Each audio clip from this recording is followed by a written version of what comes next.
Okay, let's get started. When people around the world think about Germany, you know, lots of things might pop into their head. Bratwurst, maybe beer, Berlin. Right, the usual suspects. But surprisingly often, there's also a dog in that picture. Specifically, the German Shepherd. Absolutely. It's actually a really fascinating connection, isn't it? It really is. So our goal today is to kind of explore that link. Why is the German Shepherd such a prominent symbol for Germany? Exactly. We want to dive into its history, its cultural weight, and we're drawing on sources that detail, the origins and evolution of this pretty remarkable breed. Right, so it all kicks off around 1899 with a cavalry captain, Max von Stephanitz. He had this clear goal, this vision. To basically create the ideal working dog. Yeah, the perfect utility dog. He was looking for traits like intelligence, strength, definitely loyalty and versatility. That was key. And what's quite remarkable is that he arguably found the prototype in one specific dog, Horan von Grafrath. Ferrand, right. The first officially registered German Shepherd, kind of the father of the breed. Pretty much, yeah. And their original job, the name Schäferhund tells you, it was herding sheep. Shepherd dog. Makes sense. Yeah. But their natural abilities meant they adapted really quickly, didn't they? Oh, absolutely. Their intelligence, their trainability, it just pushed them beyond farm work very fast. Yeah, their obedience, those strong instincts, how quickly they picked things up. It made them ideal for tasks way beyond herding. And this is where it gets really interesting, globally speaking. Police forces, military organizations worldwide, they adopted the breed. Because of that discipline, that strength and protective instinct. Exactly. Indispensable for canine units, rescue teams. Think about their roles in World War I and II.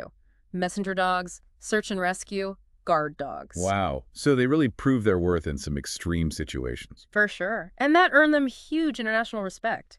Our sources suggest that, especially during challenging times for Germany, the image of the strong, reliable German Shepherd kind of became a symbol of national resilience itself. Which is interesting because that global recognition, paradoxically maybe, strengthened its connection back to Germany, right? Definitely. After the wars, the breed became incredibly popular in the U.S., the U.K., lots of other places. And Hollywood helped there too, didn't it? With stars like Rin Tin Tin. Oh, massively. Rin Tin Tin was a huge phenomenon, made the breed a household name in many countries. But even with that global fame and despite political tensions. Right, like the World Wars. They kept that German identity. I read they tried renaming them Alsatian in Britain. They did, yes. During World War I, there was an effort to distance the breed from its German origins by calling it the Alsatian wolf dog. But ultimately, it didn't fully stick long term.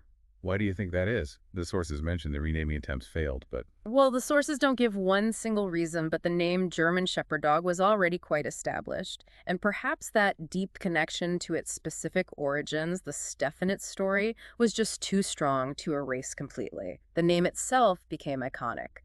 And it seems like the dog's characteristics, the intelligence, orderliness, strength, started being seen as, well, reflecting perceived German traits. Precisely. Whether that was intentional projection or just how public perception evolved, it's hard to say definitively, but the association became really strong.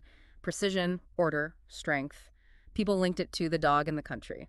So why does that association stick so firmly even today? Well, several things converge. The cultural symbolism is huge. The name itself honors its origin. Can't escape that. Then there's media influence, documentaries, books, films. They constantly reinforce the connection, often linking the breed to German efficiency or history. And you see them quite a bit in Germany itself, right? In public service roles. Exactly. Police dogs, service animals, their visibility in German public life further cements that association for visitors and residents alike. You could almost say the German Shepherd acts as a sort of unofficial canine ambassador for Germany. A canine ambassador, I like that. Embodying the nation's history, its innovation in breeding, maybe even its resilience. It's a good way to put it. So summing up, the German Shepherd has had this incredible journey from a herding dog in rural Germany to this global symbol that's deeply intertwined with the identity of the country. And they're still vital today as companions and working dogs, still reflecting that spirit of their origins. It really makes you think. It does. And maybe a final thought for our listeners.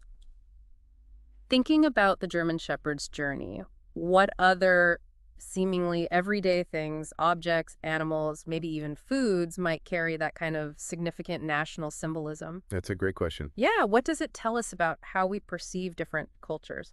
It's worth pondering those unexpected links between a place and, Mhm. well, anything really, something to chew on.